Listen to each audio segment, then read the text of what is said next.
Ampok sa pambungad na eksena si Kate at ang kanyang asawang si John na dumating sa ospital para sa pagsilang ng kanilang ikatlong anak. Si Kate, sa panganganak, ay inihahatid patungo sa delivery room habang kinukumpleto ni John ang proseso ng pagpaparehistro sa front desk. Di nagtagal, napagtanto ni Kate na dumudugo siya, ngunit patuloy na itinulak ng nurse ang wheelchair nang hindi kinikilala ang issue. Sa delivery room, labis na nasasaktan si Kate at nagtanong tungkol sa kung nasaan si John, ngunit walang sumasagot.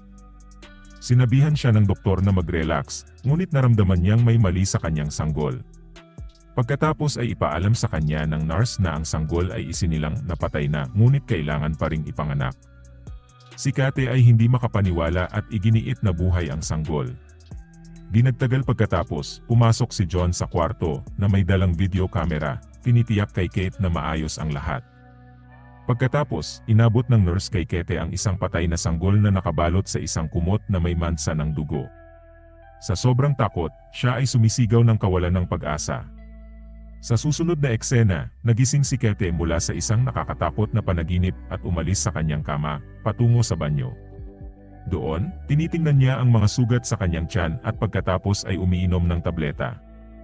Kinaumagahan, binisita niya ang kanyang therapist, si Browning, at nagkwento tungkol sa kanyang mga bangungot.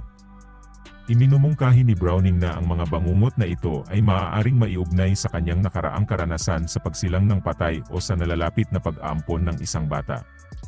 Habang lumalalim ang kanilang pag-uusap, ipinagtapat ni Kate na dumaan siya sa isang tindahan ng alak ngunit nagawang labanan ang tuksong pumasok sa loob.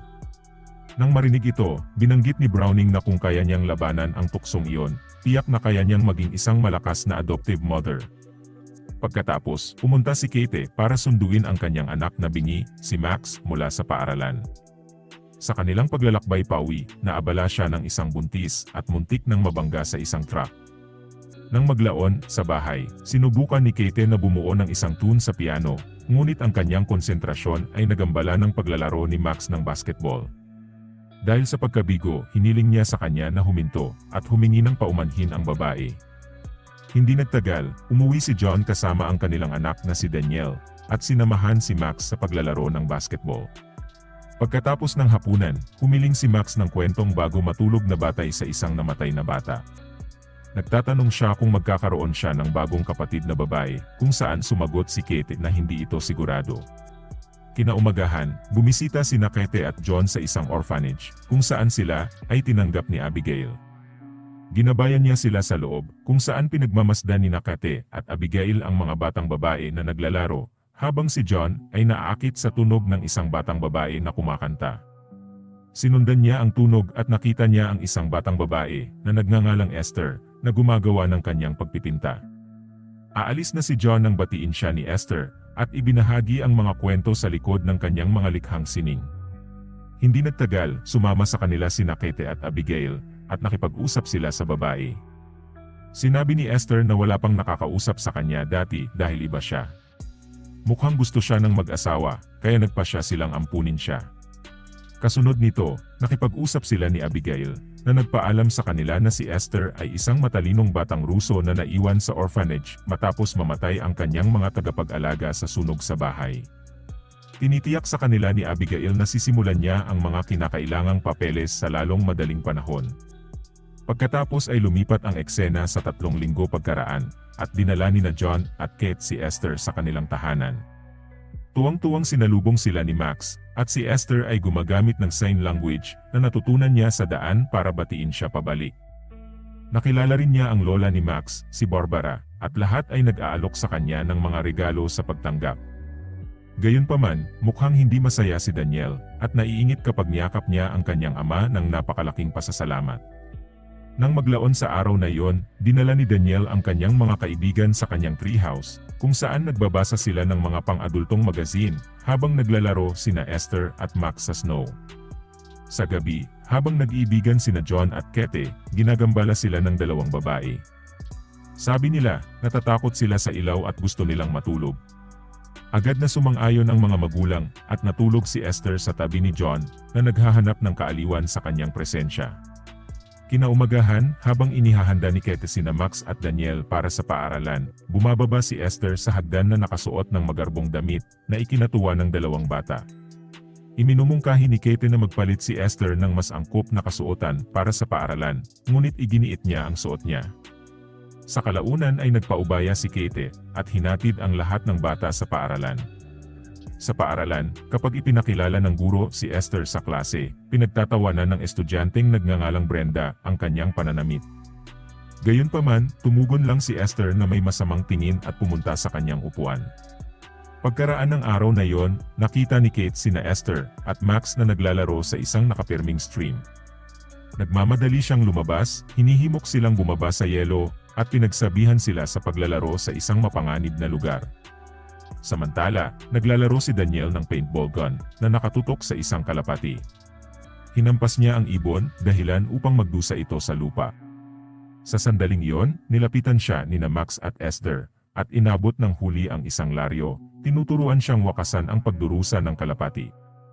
Nang tumanggi si Daniel, kinuha ni Esther ang mga bagay-bagay sa sarili niyang mga kamay at walang awa na dinurog ang kalapati. Siya pagkatapos ay tumungo upang maligo.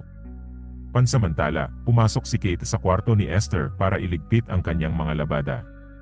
Sa isa sa mga drawer, nadiskubre niya ang isang aklat sa Biblia na may larawan ng isang lalaki. Mabilis niyang ibinalik ang aklat sa nakatagong lugar nito. Lingid sa kanyang kaalaman, binabantayan siya ni Esther mula sa banyo. Kinabukasan sa paaralan, pinagtatawanan siya ng mga kaibigan ni Daniel dahil kay Esther, kaya sinadya niyang itumba ang mga libro sa kanyang mga kamay. Habang yumuyuko siya para kunin ang mga ito, kinuha ni Brenda ang kanyang Biblia at inihagis ito, ikinalat ang mga pahina nito. Si Esther, sa isang estado ng pagkabalisa, ay mabilis na kinokolekta ang mga pahina. Habang ginagawa ito, sinubukan ni Brenda na tanggalin ang laso sa lig ni Esther, ngunit tinakot ng huli ang lahat sa pamamagitan ng malakas na pagsigaw. Sa bahay, ginabayan ni Kate si Esther sa pagtugtog ng piano, habang nagtatanong din tungkol sa insidente sa paaralan. Gayunpaman, hindi na pinag-uusapan ng batang babae, iginiit na walang dapat pag-usapan. Pagbabago ng paksa, nagtanong si Esther tungkol kay Jessica, na sinasabing madalas siyang pag-usapan ni Max. Pagkatapos, ipinakita sa kanya ni Kate ang lugar kung saan inililibing si Jessica, ang kanyang namatay abo ng sanggol sa mga puting rosas. Mamaya, pagkatapos ng hapunan, sa pag-aakalang tulog na ang mga bata, nagmahalan sina Kate at John sa kusina. Biglang lumitaw si Esther, ngunit agad siyang umalis. Kinaumagahan, nilapitan ni Kate si Esther upang talakayin ang parehong pangyayari. Ang batang babae ay lumilitaw na hindi nabigla at basta-basta niyang binanggit na alam niya ang mga intimate na aktibidad pati na rin ang Ford. Sa paglaon, may talakayan ang mga magulang tungkol dito, kung saan iminumungkahi ni Kate na dalhin nila si Esther upang makita si Browning. Gayunpaman, sa palagay ni John, sobra-sobra ang reaksyon na dalhin ang bata sa therapy para lamang sa isang maruming salita. Kalaunan, dinala niya ang kanyang mga anak sa malapit na parke, kung saan nilapitan siya ng kanilang kapitbahay, si Joyce, at nagsimulang manligaw. Nakikinig si Esther sa kanilang pag-uusap at sabay-sabay na nakita si Brenda. Binigyan niya siya ng malamig na tingin na nagpapakaba sa bully. Habang naghahanda si Brenda na bumaba mula sa slide, itinulak siya ni Esther mula sa likuran, dahilan upang mabali ang kanyang binti. Nasaksihan ito ni Max, ngunit inutusan siya ni Esther na ilihim ito. Nang gabing iyon, sa hapunan, tinanong ng mga magulang si Esther tungkol sa insidenteng kinasasangkutan ni Brenda. Sinabi niya na ito ay isang aksidente, na kinumpirma ni Max. Habang kumakain sila, tinutuyan ni Daniel si Esther, at sinimulan niyang tawagin ang kanyang mga pangalan, nag-udyok sa mga magulang na kagalitan siya. Galit na galit, pinagmumura siya ni Daniel at umalis sa mesa, sinabing hindi niya kapatid si Esther. Bilang parusa sa kanyang hindi naangkop na pag-ugali, ikinandado ni John ang treehouse ni Daniel. Nang maglaon, nasa grocery store si Kate, kasama ang kanyang dalawang anak na babae nang makatanggap siya ng tawag mula kay Abigail. Nagtatanong ang huli tungkol kay Esther. Sa pagsasamantala sa pagkakataong ito, tumabi si Kate at isiwalat ang lahat ng insidenteng nangyari kamakailan. Samantala, binasa ni Max ang kanyang mga labi at ipinarating ang impormasyon kay Esther. Sa sandaling nakauwi na sila, ginulat ng kakaibang babae si Kate sa pagtugtog ng piano nang walang kamali-mali. Naintriga, tinanong siya ni Kate kung bakit siya nagkunwaring hindi marunong maglaro, kung saan tumugon si Esther na ginawa niya ito para sa kanya. Nang gabi ring yon, nagreklamo si Kate sa kanyang asawa tungkol sa babae, na nagreresulta sa mainit na pagtatalo sa pagitan nilang dalawa. Narinig sila ni Esther at tila natutuwa. Pagkalipas ng ilang araw, bumisita si Abigail sa kanilang tirahan. Nakipag-usap siya sa mag-asawa, ipinahayag ang kanyang mga alalahanin na maaaring may problema kay Esther. Naglista pa siya ng ilang nakaraang insidente, kung saan sinubukan ng babae na saktan ang ibang mga bata. Nang marinig ito, hinikayat muli ni Kate si John na dalhin si Esther para makita si Browning, at sa pagkakataong ito, pumayag siya. Samantala, narinig ng kakaibang babae ang kanilang pag-uusap at natakot. Kaya, nagmadali siyang pumunta kay Max at humingi ng tulong sa kanya. Hinanap ng dalawang batang babae ang mga susi ng treehouse, at ginamit ito ni Esther para kumuha ng baril mula sa safe ni John. Nilagyan niya ng bala ang baril at itinutok ito kay Max na natakot sa batang babae.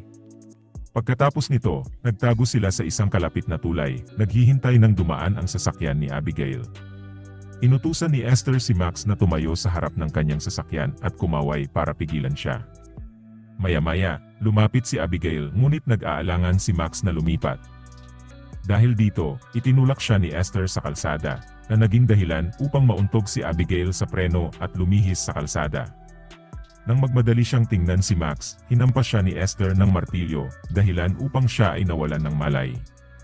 Pagkatapos ay pinilit niya si Max na tumulong sa paggalaw ng katawan, bago pa sila makita ng sinuman. Magkasama nilang itinulak si Abigail pababa sa isang burol, ngunit siya ay nagkamalay. Nang makita ito, paulit-ulit na hinampas ni Esther ang kanyang ulo ng martilyo hanggang sa siya ay tumigil sa paghinga. Pagkatapos ng kakilakilabot na pagkilos na ito, pumunta ang dalawang babae sa treehouse, kung saan itinago ni Esther ang kanyang damit na may dugo at ang martilyo, habang si Max ay patuloy na umiiyak. Upang panatilihing lihim ang insidenteng ito, tinakot ni Esther si Max na sinasabing maaari rin siyang makulong dahil sa pagtulong sa kanya sa krimen. Habang bumababa sila sa treehouse, nakita sila ni Daniel mula sa malayo, at napansin din siya ni Esther. Nang gabing iyon, pumasok siya sa kanyang silid at hinawakan siya sa panulukan ng kutsilyo, binantaan siyang huwag magbitaw ng salita. Takot na takot si Daniel, kaya binasa niya ang sarili. Sa susunod na eksena, dinala ni Kate at John si Esther para makita si Browning. Kinausap ng therapist ang babae, habang naghihintay ang mag-asawa sa labas. Sa paglaon, tiniyak ni Browning sa kanila na ayos lang ang bata, at iminumungkahi na si Kate ay maaaring nagpapakita ng damdamin ng kakulangan bilang isang ina kay Esther. Sumasang-ayon si John sa kanyang assessment, pagkatapos ay umalis na sila. Pag-uwi, nakatanggap si Kate ng tawag mula sa orphanage, ipinapaalam sa kanya na hindi pa bumabalik si Abigail. Ang kaso ay kinasasangkutan ng pulisya, at hindi nagtagal ay nakita nila ang bangkay ni Abigail, kahit na sa ngayon ay walang mga suspect. Samantala, nakikita si Esther sa kanyang silid, paulit-ulit na binubuksan at pinapatay ang ilaw ng aquarium, na nagpapakita ng nakakagambalang pagpipinta ng isang bahay at isang pamilya. Pagkatapos, nagsaliksik si Kate tungkol sa mga senyales ng mga batang nababagabag at ibinahagi ang kanyang mga natuklasan kay John, na iniugnay ito sa gawin ni Esther. Gayunpaman, nananatili siyang hindi kumbinsido. Nag-aalala para sa kaligtasan ng kanilang mga anak, nakipag-ugnayan si Kate sa ampunan ng Russia kung saan nanggaling si Esther. Ngunit, laking gulat niya, nalaman niya na walang tala ni Esther. Kinabukasan, ibinaba ni Kate sina Daniel at Max sa paaralan. Bago umalis, nagtanong siya kung si Esther ay nagdulot ng anumang pinsala sa kanila, ngunit pareho silang nagsisinungaling at tumugon ng negatibo. Kinagabihan, inalok ni Esther si Kate ng ilang puting rosas na kinuha niya mula sa libingan ni Jessica. Nag-trigger ito ng galit ni Kate at pilit niyang hinawakan ang braso ng babae. Nang marinig ang kaguluhan, pumagitan si John at si Esther ay tumakas mula roon. Pagkatapos ay dumiretso siya sa tools at sadyang nabali ang kanyang sariling braso. Nang maglaon, tinawag niya si John, humihikbi at sinasabing masakit pa rin ang kanyang braso. Nang maramdamang may malubhang pinsala, dinala niya ito sa doktor. Pagkatapos ng medikal na pagsusuri, inihiga ni John si Esther sa kanyang kama. Pagpasok ni Kete sa kwarto, hinarap niya ito, ngunit iginiit niya na hindi niya hinawakan ng mahigpit ang braso ni Esther. Nang maglaon, nag-isip ang isang naiinis na Kate na maging alak ngunit nakontrol niya ang sarili at ibinuhos ang alak sa lababo. Kinaumagahan, dinadala niya ang 3 anak sa paaralan. Habang papalabas ng kotse si Daniel, napunit ang kanyang bag kaya lumabas si Kate para tulungan siya. Sa sandaling yon, pinakawalan ni Esther ang preno ng kotse, dahilan upang magsimula itong gumulong kasama si Max sa loob. Nang makita ito, sinundan ni Kate ang kotse hanggang sa huminto ito ng malaking tumpok ng snow. Mabilis niyang nabawi si Max na mabuti na lang at hindi nasaktan. Sa gabing iyon, ipinatawag si Browning sa bahay upang makipag-usap kay Kate. Ipinagtanggol niya ang sarili, iginiit na hindi niya sinaktan si Esther at nailagay ng maayos ang kotse sa paradahan. Pagkatapos, ipinakita ni John ang 2 bote ng alak sa mesa na nagpapakitang natagpuan na ito ni Esther. Sinusubukan ni Kate na linawin ang kanyang pananaw, ngunit hindi sila naniniwala sa kanya. Pagkatapos ay ipaalam sa kanya ng therapist na nagreserba siya ng lugar para sa kanya sa isang rehabilitation center. Kapag tumanggi siyang pumunta, binalaan siya ni John na maghain siya ng diborsyo at isasama niya ang mga bata. Samantala, nakikinig si Max sa kanilang pag-uusap at nilapitan siya ni Esther, bumulong na babarilin niya ang kanyang ina kung may ibunyag siya. Pagkatapos, pumunta si Daniel sa kwarto ni Max at nagtanong kung may alam ba siya tungkol kay Esther. Inamin ni Max ang katotohanan sa pamamagitan ng paggawa ng mga guhit na naglalarawan sa bawat insidente.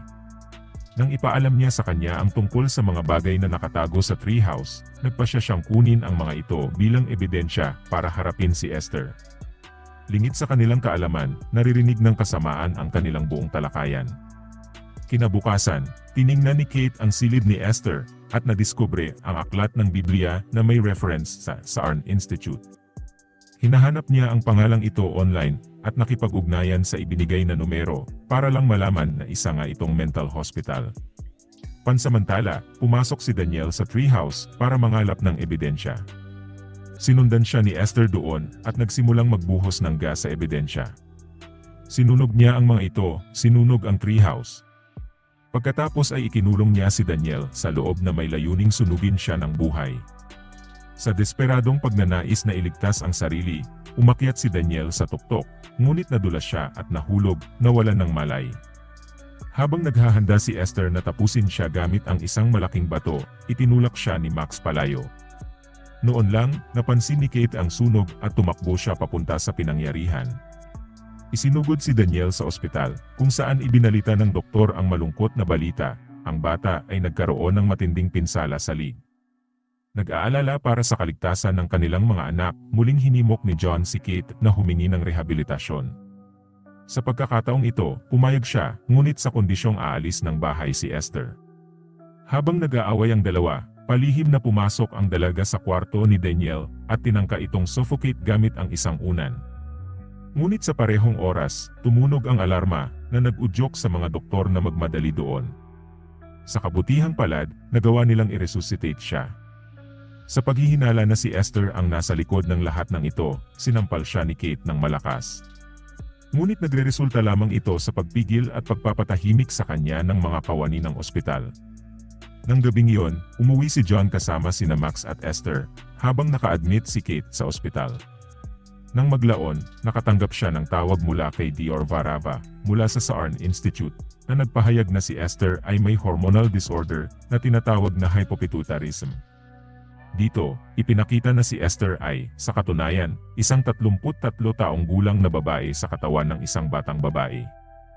Kaagad na pinayuhan ni Varava si Kate na layuan ang babae, at tawagan ang mga pulis. Ibinunyag pa niya na isa si Esther sa pinakamarahas nilang pasyente, na pumatay ng ilang tao.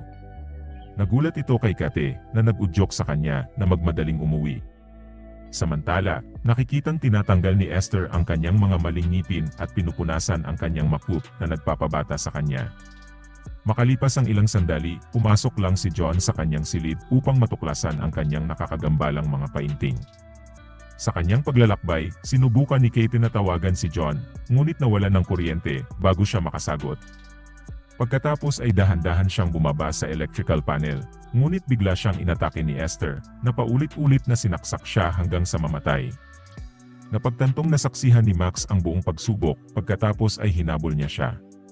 Pagdating sa bahay, natuklasan ni Kate ang walang buhay na katawan ni John, isang tanawing nagpadurog sa kanyang damdamin. Pagkatapos ng isang panahon ng pagdadalamhati, naalala niya ang kanyang anak na babae, at hinanap siya. Bago niya mahanap si Max, hinarang siya ni Esther at binaril siya sa balikat. Sa kabila nito, nagawa ni Kate na umakyat sa bintana at nagtago doon. Noon lang, nakita niya si Max na nakatago sa mga halaman. Nang makita si Esther na papalapit sa kanya, sumigaw si Kate mula sa itaas, nag-udyok sa kanya na magpaputok sa bubong na salamin. Nabasag ng impact ang salamin, dahilan para matumba si Kate kay Esther, na nagresulta sa pareho silang nawalan ng malay. Di nagtagal, ginising ni Max si Kate, at tumakbo ang dalawa papunta sa kagubatan, na iwan si Esther. Dumating ang pulis at pumasok sa bahay, ngunit wala na si Esther. Lumalabas na hinahabol niya sina Max at Kate gamit ang kutsilyo. Kasunod nito, sina Kate at Esther ay bumagsak sa isang nagyelong lawa, at nasangkot sa isang matinding away. Kasabay nito, kinuha ni Max ang baril at nagpaputok ng baril, nabasag ang yelo sa ilalim ng mga ito. Parehong bumulusok ang dalawang babae sa nagyelong tubig, ngunit nagpapatuloy ang pakikibaka. Sa wakas, nagtagumpay si Kate na talunin ang masamang babae sa pamamagitan ng pagsipa sa kanya sa tubig. Dumating din ang pulis sa pinangyarihan na tinapos ang pelikula. Mag-subscribe para sa higit pang mga video tulad nito, i-on ang abiso at mag-iwan ng like para makatulong sa aming channel. Hanggang sa muli, salamat sa panonood.